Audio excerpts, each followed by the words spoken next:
Umat dan pelayan di Gereja Protestan Maluku yang kami kasihi dalam Tuhan, Shalom. Berjumpa kembali dengan kami, Lembaga Pembinaan Jemaat Gereja Protestan Maluku. Kami hendak menjelaskan aksentuasi tema bulan Agustus tahun 2024. Sebagaimana kita telah ikuti bersama penjelasan subtema mulai dari bulan Januari sampai bulan Juli 2024, ditekankan pada soal bagaimana secara bersama kita meningkatkan kualitas hidup. Dan memasuki bulan Agustus hingga bulan Desember, aksentuasi pemberitaan kita akan ditekankan pada wujud bertumbuhnya keluarga Allah. Ini memang adalah penjabaran dari subtema tahun 2024.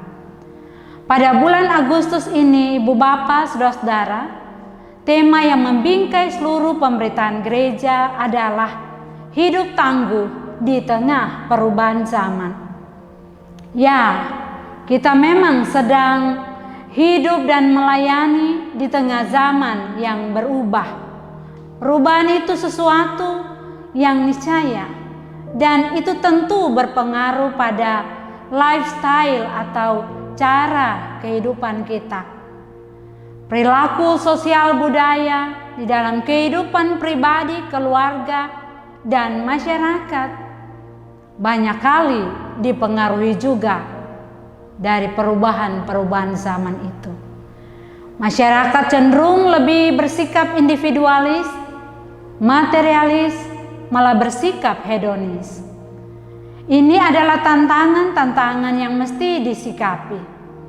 Dan karena itu tangguh di tengah perubahan zaman yang kami maksudkan diorientasikan pada 3 pilar di dalam gereja ini, yaitu umat, pelayan, dan lembaga. Kehidupan yang tangguh diharapkan dalam kehidupan umat adalah mereka sanggup membentengi diri dari segala perubahan-perubahan zaman yang membawa dampak negatif, menjalani hidup dalam kebersamaan dan keutuhan. Ada budaya dan nilai-nilai kearifan lokal yang sesungguhnya bisa menolong kehidupan umat untuk secara bersama memperkecil sifat-sifat individualis, materialis, bahkan meninggalkan hedonis. Sedangkan untuk para pelayan, memiliki ketahanan dan kemampuan melayani, kemampuan melakukan pastoral yang adaptif dan yang baik untuk menghadapi perubahan zaman dengan berbagai pengaruhnya. Sebab itu memang harus ada sistem nilai yang dipunyai, dan pastoral sebagai satu sistem nilai bisa menolong langkah itu. Sebagai lembaga, gereja juga akan tetap melakukan pekerjaan pelayanan misi dengan menyesuaikan pada perubahan-perubahan zaman. Misi kita tetap, tetapi pola pelayanan kita bisa berubah mengikuti apa yang memang terjadi di dalam zaman yang terus berubah. Yang kedua, Ibu Bapak, Saudara-saudara, tema hidup tangguh di tengah perubahan zaman mau mengingatkan kita bahwa perubahan itu bukanlah sesuatu yang buruk. Kita harus memang hidup menyesuaikan diri dengan perubahan, tetapi kita tetap harus bersifat dan bersikap kritis, optimis untuk menghadapi hal itu. Berpikir yang positif, sehingga kita tahu hal-hal apa, langkah-langkah apa yang baik yang mesti dilakukan supaya kehidupan menjadi tangguh. Kita tidak boleh stagnan, harus tetap dinamis, harus tetap kreatif dalam pengertian menghasilkan sesuatu yang baru untuk memastikan bahwa keberadaan gereja ini tetap berarti di tengah perubahan zaman.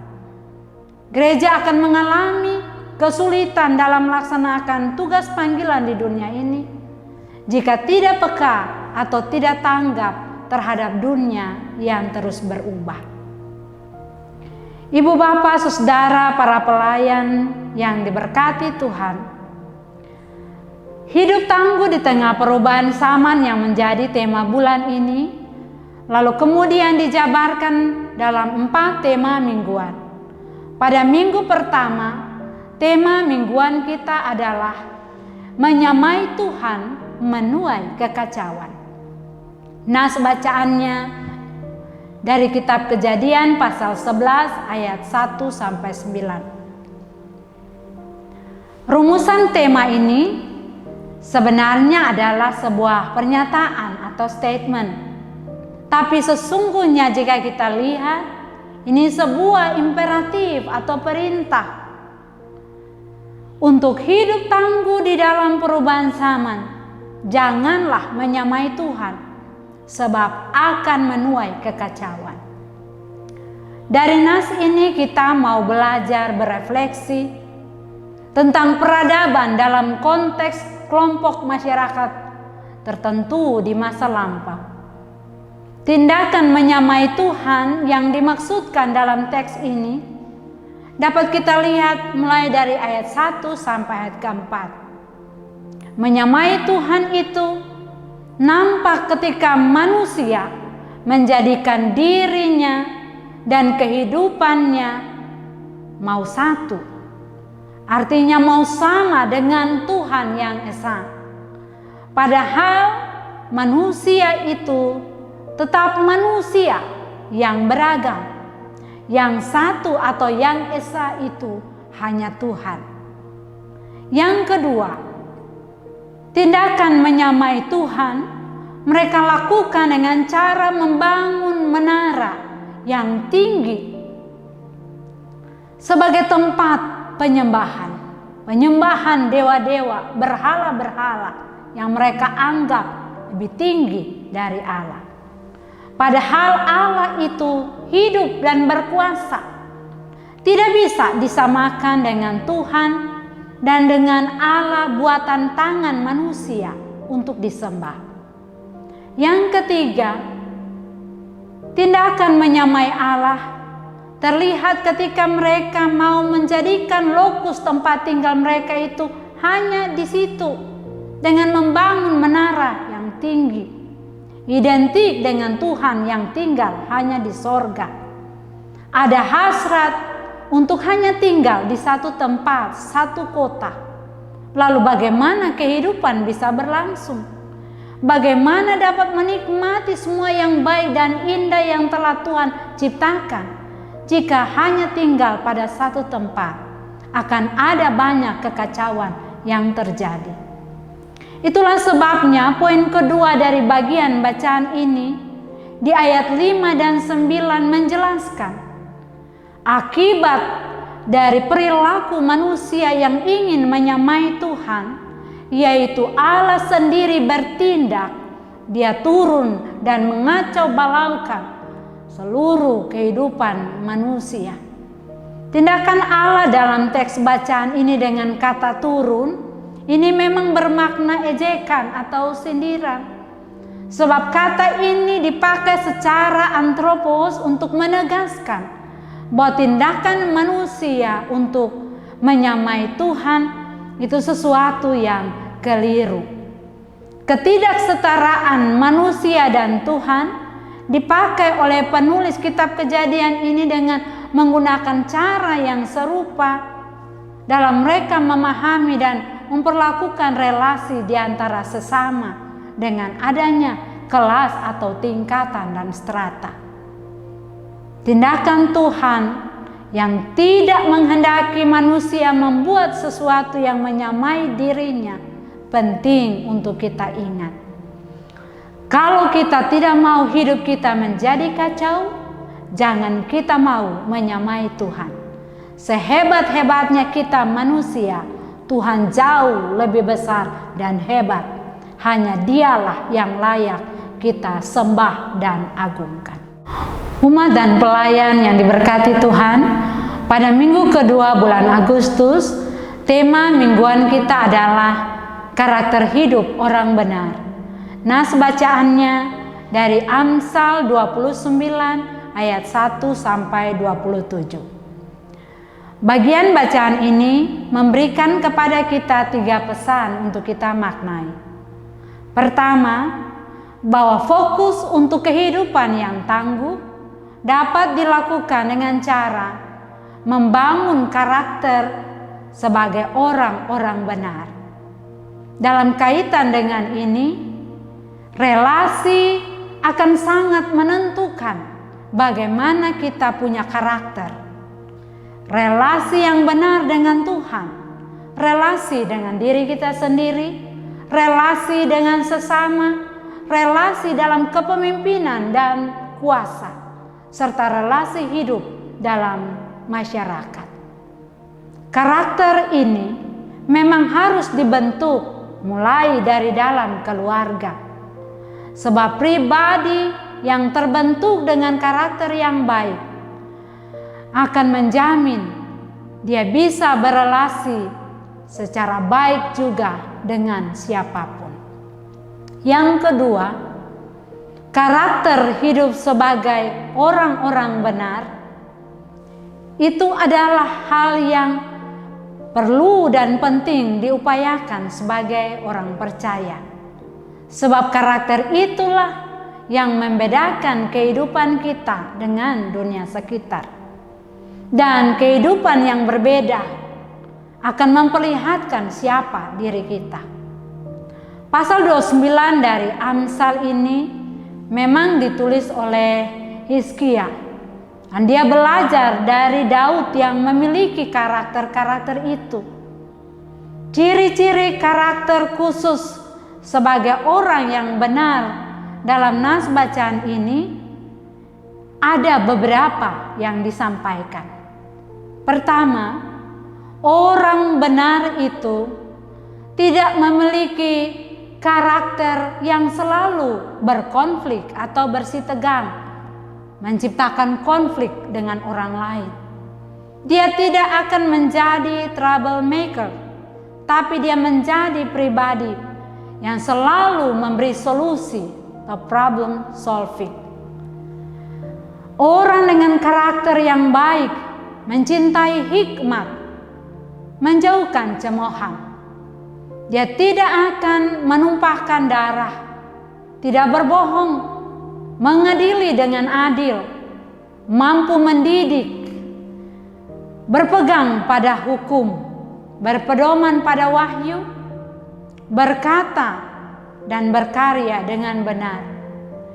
Dia juga tidak akan menjadi angkuh atau sombong, rendah hati, bukan seorang yang suka mencuri, takut dan percaya kepada Tuhan, tidak mencari muka. Dia tidak menjilat sesama dan mengetahui hak orang lemah. Itulah karakter-karakter hidup sebagai orang benar yang diharapkan dimiliki oleh kita. Yang ketiga, karakterisasi hidup orang benar sebagai wujud kehidupan yang tangguh sebagaimana dijelaskan tadi akan ditandai dengan adanya nilai-nilai yang dimiliki, integritas iman dan moral yang dimiliki. Dia tahu bersikap dan bagaimana membentuk kehidupannya dalam dasar integritas yang kuat, moral yang baik dan takut Tuhan. Adanya pola relasi yang benar dengan Tuhan dalam ketaatan kepadanya, dan juga relasi yang baik dengan sesama, bersikap adil, benar, dan setara. Dan yang ketiga, hal itu bisa juga ditandai dengan adanya wadah yang secara khusus untuk membentuk karakter-karakter kita. Dan yang dimaksudkan di situ adalah pembinaan dalam keluarga. Sebab dalam keluargalah sebagai satu unit terkecil yang strategis untuk pembentukan karakter, kita bisa mendapati manusia-manusia dengan kualitas hidup sebagai orang-orang benar. Ibu bapak, saudara-saudara yang Tuhan kasihi, Pada minggu ketiga bulan Agustus, tema mingguan kita adalah condongkan hatimu kepada Tuhan. Dengan nas bacaan dari kitab 1 Raja-Raja pasal 11 ayat 1 sampai 13. Dari nas bacaan ini juga ada 3 pesan yang bisa kita maknai. Pertama, kalau kita bicara soal hati, itu berarti kita bicara sebagai tempat atau pusat pengendalian kehidupan. Sebab dari hatilah pusat pikiran, perasaan, dan kehendak. Hati seperti sumber mata air. Kitab Amsal mengatakan hal itu di Amsal 4 ayat 23. Orang yang tangguh, hatinya tidak akan berpaling dari Tuhan. Hatinya akan berpaut, artinya terikat erat, melekat pada Tuhan. Sebab itu fokus hidup tangguh di tengah perubahan zaman. Yang dimaksudkan di tema ini adalah mencondongkan hati kepada Tuhan. Dalam nas ini Ibu Bapak berulang-ulang kali diingatkan supaya sebagai manusia jangan kita menyimpang hati dari Tuhan. Dan penyimpangan hati diungkapkan sebanyak 5 kali dalam rumusan-rumusan kalimat di dalam nas bacaan ini. Mencondongkan hati kepada Allah-Allah lain atau berhala-berhala di ayat 4. Menarik hati dari Tuhan ayat 3.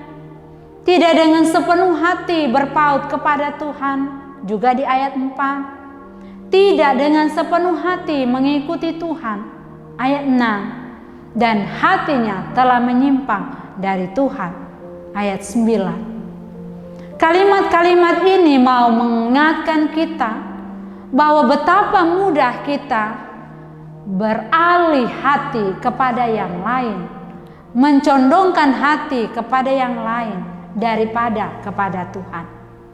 Karena itu pesan yang kedua mengingatkan kita, condongkan hati kepada Tuhan, wujudnya cuma satu, andalkan kuasa Tuhan dalam hidup. Jangan mencondongkan hati pada monarki atau kekuasaan, dan cinta dipakai sebagai alat legitimasi kekuasaan. Strategi politik Salomo yang dia pakai supaya dirinya bangsanya aman, dapat menguasai dan memperluas wilayah dengan cara mencintai dan kawin dengan banyak perempuan sebagai legitimasi kekuasaan. Tetapi kehidupannya dan pemerintahannya menjadi rusak. Condongkan hati kepada teokrasi, harus bergantung sungguh-sungguh pada Tuhan dalam menjalankan setiap kekuasaan dan pemerintahan, termasuk dalam melakukan karya-karya kebaikan. Kekuasaan kalau dipahami sebagai anugerah Tuhan, pasti tidak akan melakukan penyimpangan.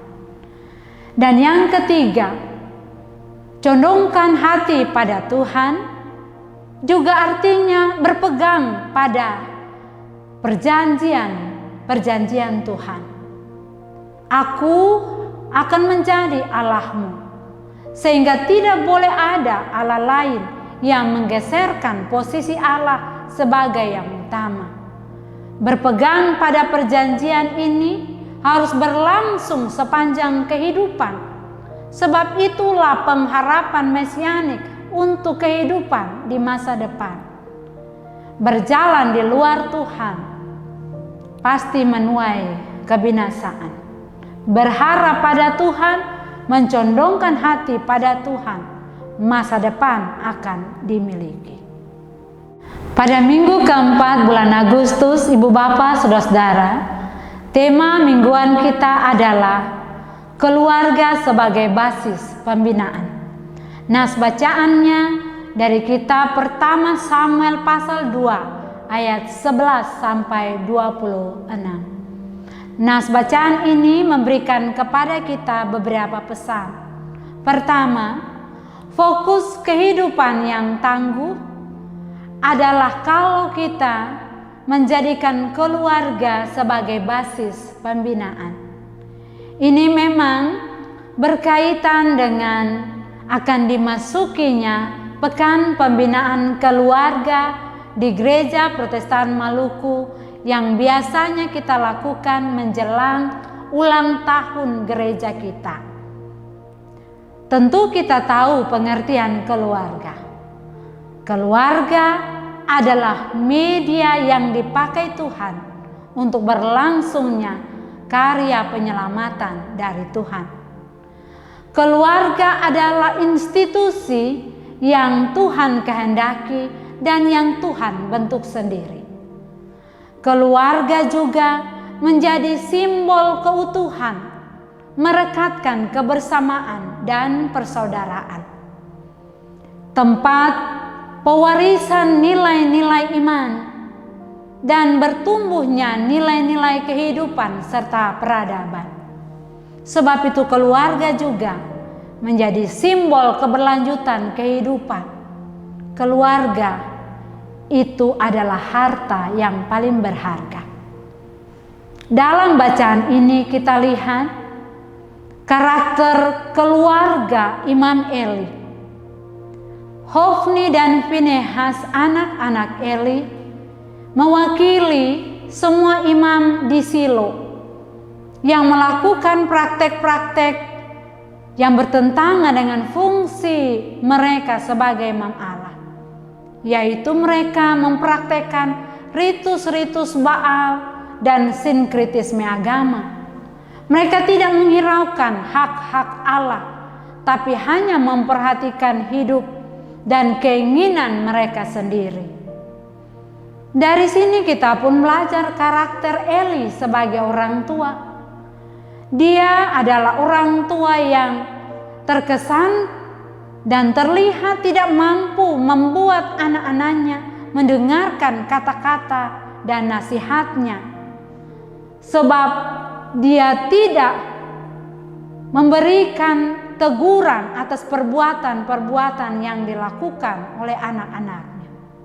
Sejak awal Eli telah melakukan pembiaran terhadap perilaku salah dari anak-anaknya, dan malah dituduh ikut serakah terhadap korban yang dibawa umat Allah kepada mereka di bait Allah.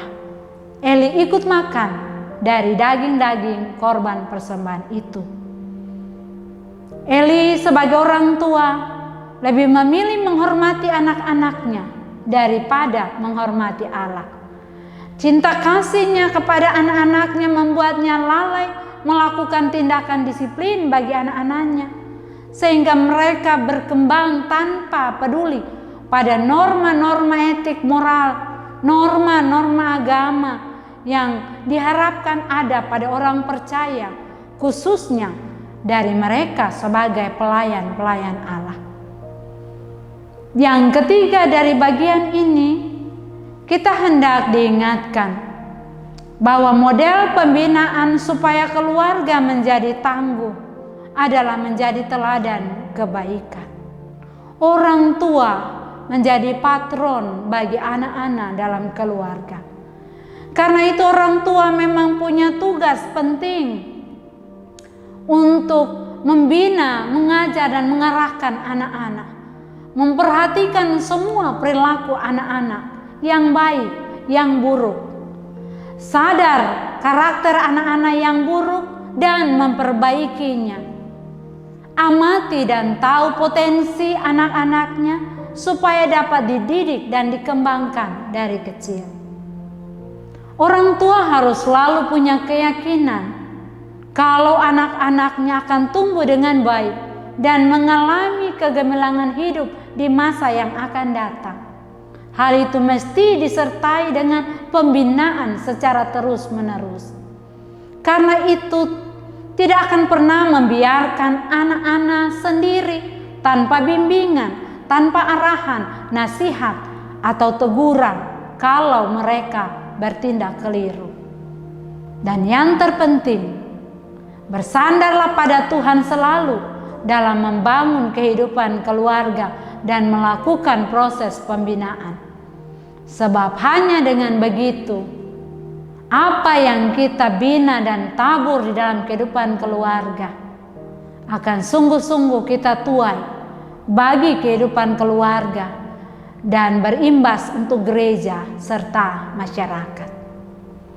Ibu bapak para pelayan yang diberkati Tuhan, dengan demikian seluruh pesan-pesan dari tema-tema mingguan yang membingkai seluruh pemberitaan di bulan Agustus yang menghendaki kita untuk hidup tangguh di dalam perubahan zaman.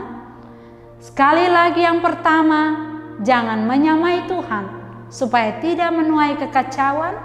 Milikilah karakter hidup sebagai orang benar, mencondongkan hati kepada Tuhan, dan menjadikan keluarga sebagai basis pembinaan. Kiranya Tuhan, Kepala Gereja Protestan Maluku, terus memberkati tugas-tugas pemberitaan firman yang kita lakukan, sehingga kita menjaminkan kehidupan yang tangguh bagi umat pelayan dan lembaga gereja ini seutuhnya untuk pekerjaan-pekerjaan yang berkelanjutan ke depan. Tuhan Yesus memberkati kita semua. Shalom.